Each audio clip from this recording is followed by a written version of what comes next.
எங்கள் வீட்டு தோட்டம் பாருங்க, பாம்பு இருக்குது. எங்கள் வீட்டு தோட்டத்தில் முளைச்சிருக்குங்க புடலங்காய், பீக்கங்காய், வாழை வச்சுருக்கோம்.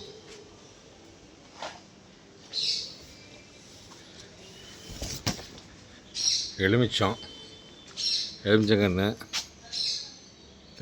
எவ்வளோ காய் இருக்குது பாருங்கள்.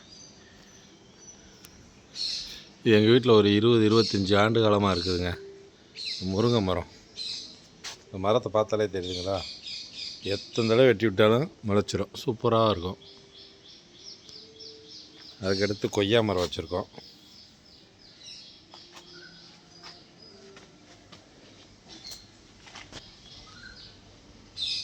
அதுக்கடுத்து இந்த இருக்குது பாருங்கள், வெற்றிலை கொடி இருக்குது வச்சுருக்கோம்.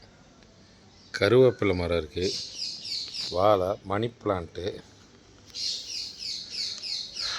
தென்னை 2 மரம் இருக்குது. சுமார் ஒரு 200 காய் குறையில்லாமல் 40 நாளைக்கு கூட எடுத்துடுவோம். சின்ன சின்ன செடிகள் பாருங்க, இது எங்கள் வீட்டு காயில் முளைச்ச தென்னை நாற்றுங்க. எங்கள் வீட்டு நாற்று.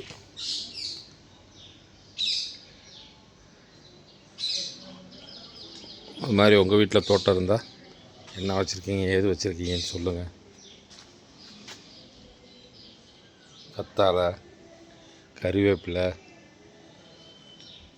எங்கள் வீட்டில் எங்கே பார்த்தாலும் கருவேப்பிலை மரம் தான். வாழை இது வரைக்கும் நாங்கள் எனக்கு விவரம் தெரிஞ்ச காலத்துலேருந்து எங்கள் வீட்டில் வாழை ஒரு 4 மரம் இருந்துக்கிட்டு தான் இருக்கும்.